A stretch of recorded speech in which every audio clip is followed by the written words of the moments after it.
তুমি কি আমি কি রাজাকে রাজাকে স্লোগানে সারা ঢাকা বিশ্ববিদ্যালয় মুখরিত হয়েছিল এবং পাশাপাশি অন্যান্য ক্যাম্পাসগুলোতেও আমরা দেখতে পেয়েছি। ততক্ষণ পর্যন্ত আমাদের প্ল্যান ছিল আমরা কোনো ধরনের ক্যাজুয়ালিটিসে যাব না, কোনো ধরনের মারামারি ধস্তাধস্তিতে আমরা যাব না, কারণ আমাদের এর আগে একটু কি বলে এক্সপেরিয়েন্স আছে। আপনারা জানেন এর আগে ঢাকা বিশ্ববিদ্যালয়ে প্রোডাক্টিভ রমাদান শীর্ষক একটা আমাদের সেশন হয়েছিল। ওইখানে ছাত্রলীগের সন্ত্রাসীরা আমাদের ভাইদের উপর নির্মম নির্যাতন করে এবং ওই নির্যাতনের পরে ক্যাম্পাসে একটা ভীতিকর পরিস্থিতি তৈরি হয়ে যায়। ক্যাম্পাসের স্বাভাবিক যে অ্যাক্টিভিজম, সাধারণ শিক্ষার্থীরা ভয় পাওয়া যায়, ছাত্রলীগ তখন থেকে আবার তারা দানব হয়ে ওঠে। তো আমরা প্রথম দিকে প্ল্যান ছিল কোনো ধরনের যেন হচ্ছে ক্যাজুয়ালিটিস না হয়, কোনো ধরনের যেন মারামারি না হয়। এবং মাহফুজ আলমের সাথে আমার রেগুলার তখন আলাপ হতো এবং আমরা আলাপ করতেছিলাম। তো ওই দিন যেদিন তুমি কি আমি কি রাজাকে রাজাকে স্লোগান হলো সারা রাতে এবং সকালে আবার ফুটবল ছিল, আপনারা অনেকেই ফুটবল দেখছে। তো সকাল থেকে আমরা আলাপ করতেছিলাম, আমরা শুনতে পারতেছিলাম, আমাদের কাছে ইনফরমেশন আসতেছিল খুনি হাসিনা এবং তার দূষণ, তার পেটুয়া বাহিনী এবং নিষিদ্ধ ঘোষিত ছাত্রলীগ। কেউ না বুঝলেও আমরা আপনার প্রয়োজন বুঝি, আর তাই তো অত্যাধুনিক ফিচার সম্বলিত বিভিন্ন সাইজ আর কালারের 250-টিরও বেশি ডিজাইন অপশন নিয়ে ওয়ালটন স্মার্ট ফ্রিজ বোঝে আপনার প্রয়োজন। বিভিন্ন জায়গা থেকে টোকাই নিয়ে আসা মধুর ক্যান্টিনে তারা অস্ত্রশস্ত্র নিয়ে শিক্ষার্থীদের উপর হামলার জন্য প্রস্তুতি নিচ্ছে। 15ই জুলাই আপনাদের তো মনে আছে, এখানে আমি অনেকে দেখতে পাচ্ছি যারা তখন ওই সময় রাজপথে ছিল। তো তখন সকাল থেকে আমরা প্ল্যান করতেছিলাম মানে কোনো ধরনের ক্যাজুয়ালিটিস না হয়। মাহফুজ আলমের সাথে আমার বারবার আলাপ হচ্ছিল, নাহিদ আসিফের সাথেও তখন আলাপ হচ্ছিল। পরবর্তীতে ওই দিন দুপুর 12টায় হচ্ছে রাজু ভাস্কর্যে একটা প্রোগ্রাম ছিল এবং ওই খুনি হাসিনা তার যে কমেন্ট করছে ওটা প্রতিবাদী। এবং দুপুর 2টায় নিষিদ্ধ ঘোষিত ছাত্রলীগ তারাও রাজুতে হচ্ছে প্রোগ্রাম দেয়। তো আমাদের প্রোগ্রামটা স্বাভাবিকভাবে শুরু হয়, সবাই স্বাভাবিক অবস্থায় ছিল, আমরা কোনো ধরনের প্রস্তুতি ছিল না। কিন্তু নিষিদ্ধ ঘোষিত ছাত্রলীগ তারা অস্ত্রশস্ত্র নিয়ে শিক্ষার্থীদের উপর হামলার জন্য তারা প্রস্তুতি নিচ্ছিল। তো আমাদের যে কোনো ধরনের প্রোগ্রাম যখন শুরু হয়, আমাদের বিভিন্ন গ্রুপ তারা বিভিন্ন জায়গা থেকে গিয়ে বিশেষ করে হল পাড়া থেকে গিয়ে স্লোগান মিছিল দিয়ে শিক্ষার্থীদেরকে হলগুলো থেকে নিয়ে আসা হয়।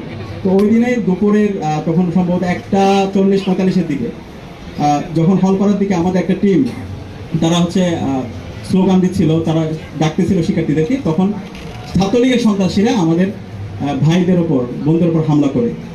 তো তখন হামলা যখন হয় তখন আমরা যারা রাজবাস করতেছিলাম তখন আমরা সবাই একসাথে যাই এবং ওইখানে আমাদের ভাই বোনদের উপর সন্ত্রাসী ছাত্রলীগ এবং হচ্ছে বহিরাগতরা নির্বিচারে আমাদের উপর হামলা চালায়। এবং হামলার পরে আপনারা দেখতে পেয়েছেন আমাদের বোনদেরকে এমনভাবে রক্তাক্ত চেহারাগুলো আমাদের সারা দেশে তখন ছড়িয়ে পড়ে। এবং আমাদের ভাই বোনদেরকে যখন আমরা ওখান থেকে নিয়ে যাচ্ছিলাম, হাসপাতালে নিয়ে গেছিলাম, তখন আমি হাসপাতালে ভাই বোনদেরকে সাথে আমি ছিলাম, এক্সরে রুমে ছিলাম। ওইখানে দেখতে পেলাম আমাদের খুনি হাসিনা এবং তার দূষণরা ছাত্রলীগ ওই এক্সরে রুমে আমাদের ভাই বোনদের উপর তারা হামলা করেছে। তো ওই হামলা পরবর্তীতে আমরা সিদ্ধান্ত নিলাম এখন আমাদের এই আন্দোলন আমরা কোটার মধ্যে আমরা সীমাবদ্ধ রাখবো না। খুনি হাসিনার তার হচ্ছে পতন নিশ্চিত না করার আগ পর্যন্ত আমরা আমাদের আন্দোলনকে চালিয়ে যাব। তো তখন থেকে আমাদের মূলত এক দফা আন্দোলন তখন থেকে আমাদের মাথায় চলে আসে এবং তখন থেকে আমরা এক দফা খুনি হাসিনার পদত্যাগ না হওয়ার আগ পর্যন্ত আন্দোলন চালিয়ে যাওয়ার ব্যাপারে আমরা ডিটারমাইন্ড হয়ে যাই। তো এই পরবর্তীতে আমাদের প্ল্যান ছিল ওই দিন সন্ধ্যায় আমরা প্রতিরোধ গড়ে তুলবো এবং চাঙ্কারপুল থেকে আমরা প্রতিরোধ গড়ে তুলবো। কারণ আপনারা জানেন এর আগের দিন ঢাকা বিশ্ববিদ্যালয়ের সায়েন্সের 3টা হল, শহীদুল্লাহ হল, 21 হল এবং এফএস হল থেকে ছাত্রলীগের যারা সন্ত্রাসী ছিল তাদেরকে হল থেকে বের করে দেওয়া হয়। তো আমাদের প্ল্যান ছিল আমাদের জায়গা থেকে আমরা সন্ধ্যার পরে আমাদের ছাত্রদলের বন্ধুদের সাথে তখন আলাপ হয়েছিল, শিবিরের ভাইরা মহানগর থেকে যারা আশেপাশে আছে তারা ওই সময় চাঙ্কারপুলে চলে এসেছিল, বামপন্থী ছাত্র সংগঠনের যারা ছিল তারা এসেছিল এবং হচ্ছে মূল সমন্বয়ক যারা ছিল তারা তখন আসছিল। আমাদের প্ল্যান ছিল ওই দিনেই 15 জুলাই মাগরিবের পরে আমরা ওইখান থেকে সায়েন্সের 3টা হল, এই 3টা হল নিয়ে আমরা মিছিল নিয়ে সন্ত্রাসী যারা বহিরাগত আছে আমরা তাদেরকে আমরা হচ্ছে ক্যাম্পাস থেকে বের করে দেবো এবং নিষিদ্ধ ঘোষিত ছাত্রলীগকে আমরা প্রত্যেকটা হল থেকে আমরা বের করে দিয়ে আমরা ছাত্রলীগ মুক্ত করব। তো ওই দিন আমরা চেষ্টা করেছিলাম প্রত্যেকটা হলে বিশেষ করে সায়েন্সের 3টা হলে গিয়েছিলাম, কিন্তু ভাইদের বলা হচ্ছে আর একটু সময় নেওয়া দরকার, প্রস্তুতির আমাদের ঘাটতি আছে, অথবা আমাদের আজকে করলে আমাদের হিতের বিপরীত হতে পারে। তো তখন থেকে এই যে আপনার 15 জুলাই থেকে আপনার হচ্ছে 18 তারিখ পর্যন্ত এটা একটা হচ্ছে আমাদের আন্দোলনের একটা হচ্ছে টাইম ফ্রেম। আবার 19 তারিখ থেকে 25 তারিখ পর্যন্ত একটা টাইম ফ্রেম, 26 তারিখ থেকে 2 তারিখ পর্যন্ত একটা টাইম ফ্রেম, আবার 2 তারিখ থেকে 5 তারিখ পর্যন্ত। এবং এই প্রত্যেকটা টাইম ফ্রেমে হাজারো ইনসিডেন্ট আছে এবং এই প্রত্যেকটা ইনসিডেন্টের সাথে আমরা যুক্ত ছিলাম এবং অনেকগুলো স্মৃতি আমাদের আছে। এবং এই অসংখ্য স্মৃতিগুলো সময়ের পরিক্রমায় আমরা আমাদের জায়গা থেকে আমরা বলবো। এবং এই সব কিছু আমরা যে কোঅপারেশন করতে পারা, কাজ করতে পারা, এখানে আমাদেরকে মূল সাহস জুগিয়েছে আমাদের শহীদরা।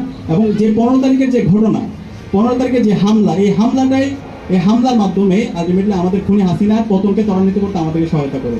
15 তারিখ যেদিন হামলা পরবর্তীতে শিক্ষার্থীরা বিশেষ করে অনেক বেশি ভয় পাওয়া যায়, তখন হাসনাত, নাহিদ, আসিফ, মাহমুদ ভাইয়ের সাথে আমার দীর্ঘ আলাপ হয় এবং আমরা সিদ্ধান্ত নিয়ে আমরা 16 তারিখ কঠিন প্রতিরোধ গড়ে তুলব। ওই দিন সিদ্ধান্ত নেওয়া যায় নাই, অনেকে রাজি হচ্ছিল না।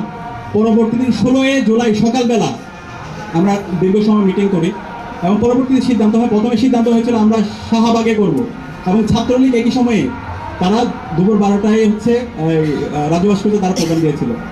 পরবর্তীতে আমরা সবার সাথে পরামর্শ করে শহীদ মিনারে প্রোগ্রাম করার সিদ্ধান্ত হয় এবং সেই আলোকে আমাদের সার্বিক প্রস্তুতি নিয়ে আমরা প্রস্তুতি নিয়েছিলাম।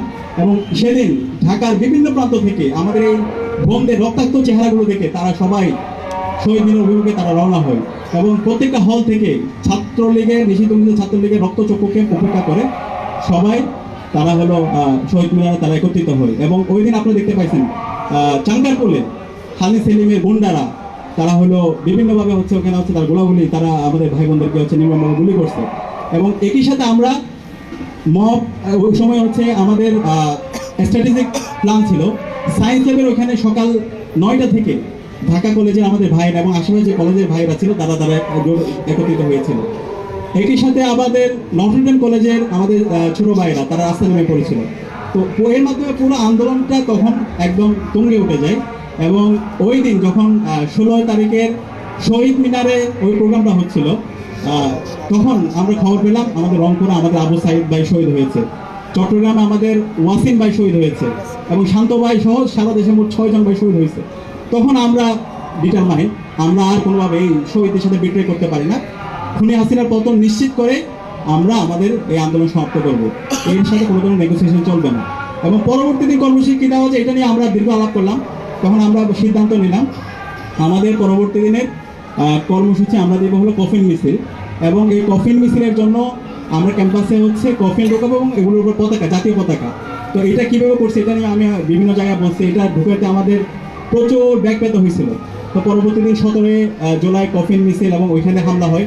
এবং এর মধ্যে আমরা শুনতে পাচ্ছিলাম ঢাকা বিশ্ববিদ্যালয় যেখান থেকে আন্দোলনটা শুরু হয়েছে, ওই আন্দোলন এই ক্যাম্পাসটাই বন্ধ ঘোষণা করে দেওয়া হবে। তো এটা খুবই ক্রিটিক্যাল টাইম ছিল, তখন কি করা যায়। তখন আমরা এর মধ্যে আলাপ করলাম আমরা হলে অবস্থান করব, কারণ 16 জুলাই সাধারণ শিক্ষার্থীরা প্রত্যেকটা হল থেকে ছাত্রলীগের সন্ত্রাসীদেরকে বের করে দেওয়া হয় এবং প্রত্যেকটা হল ছাত্রলীগ মুক্ত হয়, হল স্বাধীন হয়। তো হল স্বাধীন হওয়ার পরে এখন হলের স্বাধীনতাকে রক্ষা করা এটা ছিল সবচেয়ে বড় চ্যালেঞ্জিং। তো 17 জুলাই গাইবানা জানা যায় যখন হামলা হয়, এর পরবর্তী আমরা দেখতে পাচ্ছি প্রত্যেকটা হল থেকে শিক্ষার্থীরা ভয়ে অনেক ক্ষেত্রে হচ্ছে তারা চলে যাচ্ছিল, পরিবার থেকে প্রেশার ক্রিয়েট করতেছিল। তখন আমরা শিক্ষার্থীদেরকে বোঝানোর চেষ্টা করতেছিলাম, সবাইকে বলতেছিলাম সবাইকে শেষ পর্যন্ত হলে থাকতে হবে এবং আমরা শেষ পর্যন্ত হলে থাকবো।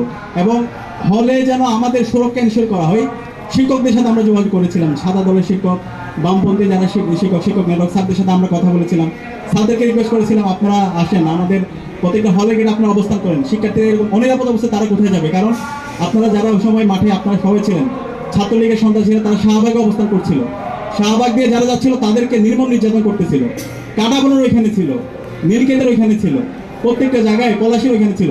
শিক্ষার্থীরা যখন যাচ্ছে ব্যাগ নিয়ে তখন তাদের উপর নির্মম নির্যাতন করতেছিল। এত অবস্থা, এতগুলো ছেলে মেয়ে তারা হঠাৎ করে হল বন্ধ করে দিচ্ছে, তারা কোথায় যাবে। তখন আমরা বারবার স্যারদেরকে রিকোয়েস্ট করছিলাম আপনারা একটু অবস্থান দেন, আমাদের শিক্ষার্থী আমাদের ভাই বোনদেরকে তাদেরকে আপাতত হচ্ছে তাদেরকে প্রোটেক্ট করতে হবে। তো যখন ক্যাম্পাস ভ্যাকেন্সি এবং বলা হচ্ছিল সন্ধ্যা 6টার মধ্যে হল ছেড়ে দিতে হবে, তো সর্বশেষ পর্যায়ে আমাদের ভাইয়েরা তখন হল ছেড়ে দেয়। তখন আমরা সিদ্ধান্ত নিয়ে এই আন্দোলনটাকে আমরা সারা দেশে ছড়াই দেবো, যেহেতু ঢাকা বিশ্ববিদ্যালয়ের মধ্যে যাচ্ছে আমরা ঢাকা এবং সারা দেশে। তো প্রাইভেট ইউনিভার্সিটির কিছু ভাইদের সাথে আমাদের যোগাযোগ ছিল, আমরা যোগাযোগ করেছিলাম, কিন্তু প্রাইভেট ইউনিভার্সিটির ভাইরা এবং বোনেরা যেভাবে স্বতঃস্ফূর্ত তারা হচ্ছে রেসপন্স করেছে এবং আবু সাইদের মতো তারা যেভাবে তাদের দুই হাতকে প্রসারিত করে তারা বুক পেতে দিয়েছে, আমি মনে করি এই জুলাই আন্দোলনের সবচেয়ে গুরুত্বপূর্ণ স্টেক ছিল, সবচেয়ে গুরুত্বপূর্ণ কন্ট্রিবিউশন ছিল আমাদের প্রাইভেট ইউনিভার্সিটির যে ভাই বোনরা ছিল তাদের। তারা যদি 18 জুলাইয়ে এইভাবে যদি তারা না নামতো, তারা যদি তাদের বুককে প্রসারিত করে, তারা যদি তাদের বুককে পেতে না দিত, তাহলে এই অন্য কিছু হতে পারতো। এবং এই 18 জুলাই প্রাইভেট ইউনিভার্সিটি ভাই বোনরা, এবং এখানে সবচেয়ে গুরুত্বপূর্ণ ছিল শহরে মধ্যবিত্ত শ্রেণী, যারা শিবির করে না, ছাত্রদল করে না, অন্য কোনো সংগঠন করে না, কিন্তু তারা রাজনৈতিক সচেতন। তারা যেভাবে প্রতিরোধ গড়ে তুলেছিল এবং তাদের যেভাবে রেসপন্স ছিল, এর মাধ্যমে এই পুরো আন্দোলনটাকে অনেক বেশি এটাকে ত্বরান্বিত করেছে। তো 18 জুলাইয়ের এই সময় আমরা শুনতে পাচ্ছিলাম যে কোনো সময় ইন্টারনেট ব্ল্যাক আউট হয়ে যেতে পারে, এবং মূল সমন্বয়কদেরকে একটা গ্রুপকে তারা কনভিন্স করার চেষ্টা করছিল, তাদেরকে চায়ের কাপের সংলাপের জন্য ডাকছিল এবং বিভিন্নভাবে বোঝানোর চেষ্টা করতেছিল। তখন আমরা বললাম, এতগুলো শহীদ এবং আমাদের প্রাইভেট ইউনিভার্সিটি ভাই বোনরা এইভাবে রক্ত দিল, এই রক্তের সাথে কোনো ধরনের সংলাপ চলতে পারে না। আমরা বারবার তখন বলেছিলাম, তখন আপনারা দেখতে পেয়েছেন মূল সমন্বয়করা আসিফ মাহমুদ, নাহিদ এবং সার্জিস হাসান, তারা সবাই পোস্ট করেছিল রক্তের উপর সংলাপ নয়, এরকম সবাই সবার জায়গা থেকে পোস্ট করেছিল। এবং তখন আমি আমার জায়গা থেকে জামাতের সেক্রেটারি জেনারেলের সাথে কথা বলেছিলাম, আমি এবং তাদেরকে বলতেছিলাম, এত বড় একটা ম্যাচ সারপ্রাইজিং, আপনারা এখানে স্বতঃস্ফূর্ত আপনারা রেসপন্স করেন, আপনাদের সর্বোচ্চ সহযোগিতা করেন এবং আপনারা বিএনপির সাথে যোগাযোগ করেন, তারেক রহমানের সাথে যোগাযোগ করেন। এইটার যদি সিকিবাগ যদি হাসিনা এবং আওয়ামী লীগ পাইতো এবং তারা যদি অপোজিশন থাকতো, এই ম্যাচ সারপ্রাইজিংটাকে কাজে লাগে, তারা অনেক আগে রেজিম চেঞ্জ করে ফেলতো।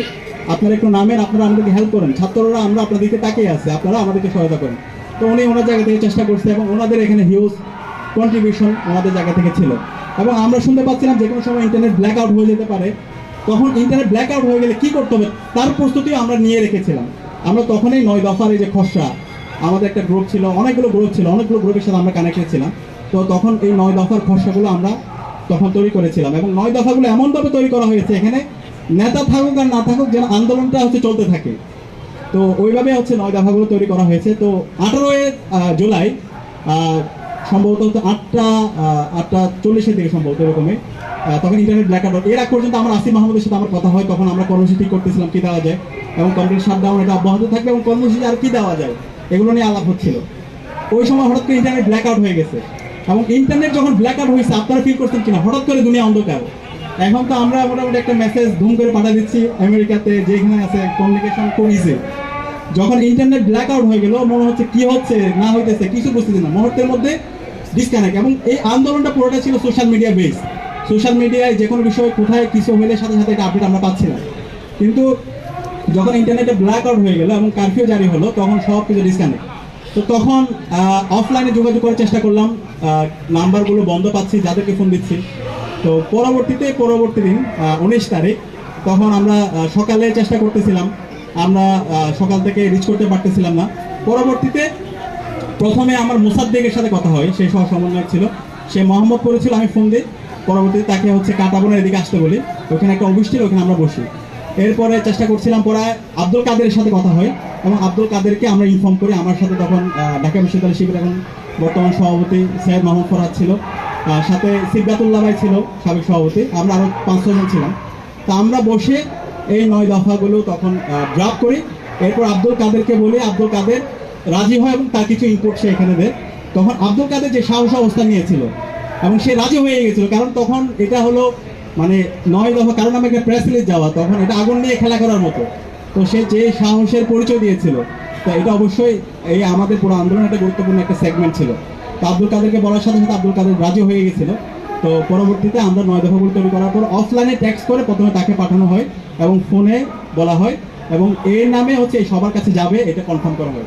তো পরবর্তীতে এই 9 দফা যখন আমরা দিব, তখন আমরা দেখতে পাচ্ছি, আমি প্রথমে জুমার নামাজ পড়ে ধানমন্ডি থেকে জনতার স্রোত শুরু হয়ে গেছিল, মিছিল নিয়ে সবাই সায়েন্স ল্যাব থেকে কাটাবন এবং ছাত্রলীগের সন্ত্রাসীরা এবং হাসিনার পেটোয়া বাহিনী নির্বিচারে গুলি করতেছিল, হেলিকপ্টার থেকে তখন গুলি করতেছিল এবং যাত্রাবাড়িতেও ইতিমধ্যে মুক্তিগামী জনতা নেমে গেছে, রামপুরায় মুক্তিগামী জনতা নেমে গেছে, সাভারে অলরেডি মুক্তিগামী জনতা নেমে গেছে। এই সব কিছু আবার সমন্বয় করার জন্য আমরা একটা অফলাইন যোগাযোগের জন্য একটা নেটওয়ার্ক তৈরি করেছিলাম এবং এই অফলাইন যোগাযোগের জন্য আমাদের সিবগাতুল্লাহ ভাই গুরুত্বপূর্ণ ভূমিকা পালন করেছিল এবং পাশাপাশি আমাদের একটা ডকুমেন্টেশন টিম তখন থেকে আমরা রেডি করেছিলাম, যখন যেখানে যা কিছু হচ্ছে আমাদেরকে টেক্সট করে পাঠানো এবং এগুলো সব কিছু ক্যাপচার করা। পাশাপাশি আমরা তখন আমাদের কাছে ইনফরমেশন আসতেছিল প্রত্যেকটা হাসপাতালে লাশের সারি, ঢাকা মেডিকেল থেকে শুরু করে প্রত্যেকটা হাসপাতালে লাশের সারি। তো এই লাশগুলো যেন এটাকে লোকানোর চেষ্টা করা হচ্ছিল এবং তাদেরকে ট্রিটমেন্ট দেওয়া হচ্ছিল না। তখন এই তালিকাগুলো তৈরি করা এবং তাদের ট্রিটমেন্ট ইনশিওর করা, এটার জন্য যতভাবে পারা যায় আমরা চেষ্টা করছিলাম। এর পাশাপাশি আমাদের ঢাকা বিশ্ববিদ্যালয় থেকে জুমা নামাজ পড়ে যখন যারা মুসল্লিরা আসতেছিল, তখন ছাত্রলীগের সন্ত্রাসীরা তারা শাহবাগে অবস্থান করছিল। ওই দিন মোল্লা ফারুক এহসান ভাই নাগরিক কমিটি ওনাকে হচ্ছে নির্যাতন করে শাহবাগ থানায় দেয়। সাথে আমাদের মিফতাহুল মারুফ নামে আরেকজন ছিল ঢাকা বিশ্ববিদ্যালয়ের, হামলা করার পর পরবর্তীতে সে দূরে চলে আসতে পারে। তখন আমরা ক্যাম্পাস সাংবাদিকদের ফোন দিই, কিন্তু কেউ সাহস করতে পারতেছিল না, খুবই ভীতিকর তখন ভয়াবহ একটা পরিস্থিতি ছিল। এই সময়ে আমরা 9 দফাগুলো তখন আব্দুল কাদের যেখানে ছিল তখন থেকে প্রথমত যেহেতু তার নামে যাবে সেফ হোমের ব্যবস্থা করা হয়, পাশাপাশি হচ্ছে ভিডিও আকারে এটা নেওয়া হয়। এরপরে ওই যাত্রাবাড়ির ওই জায়গা থেকে বাইকে করে এই ভিডিও বার্তাগুলো নিয়ে আসা হয়, নিয়ে এসে আন্তর্জাতিক মিডিয়াগুলো এবং দেশীয় যে মিডিয়াগুলো আছে সেখানে দেওয়া হয়। পাশাপাশি ক্যাম্পাস সাংবাদিক যারা আছে তাদেরকে ফোন করা হয়, তারাও জীবনের ঝুঁকি নিয়ে ক্যাম্পাস সাংবাদিক তখন মেহেদি সোহান আমার সাথে সাক্ষাৎ হয় বাংলা মোটরে, তাদের কাছে আমরা হচ্ছে 9 দফার যে প্রিন্ট কপি এটা দিয়ে গ্রুপে সেন্ড করি। পাশাপাশি যে বাকি সাংবাদিক ছিল তাদের কাছে আমরা এই 9 দফাগুলো প্রেরণ করি, এবং এটা খুব টাফ সিজন ছিল। এখন যত সহজে আমি এক্সপ্লেন করতেছি অত সহজ ছিল না। জীবনের ঝুঁকি আমরা যখন করতেছিলাম পাশে দেখতে পাচ্ছি লাশের সারি আসতেছে, এই অবস্থায় আমাদের এই 9 দফা কর্মসূচিগুলো আমাদেরকে হচ্ছে সব জায়গায় ছড়িয়ে দিতে হয়েছে। এবং ওই সময় যখন 9 দফাগুলো দিচ্ছিলাম, ইন্টারেস্টিংলি আপনারা যদি ওই সময় স্যাটেলাইট মিডিয়াগুলো দেখেন ক্রমাগত তখন তারা প্রপাগান্ডা চালাচ্ছিল। তখন এই 9 দফাকে একটু মডারেট করে 8 দফা করা হয়েছে।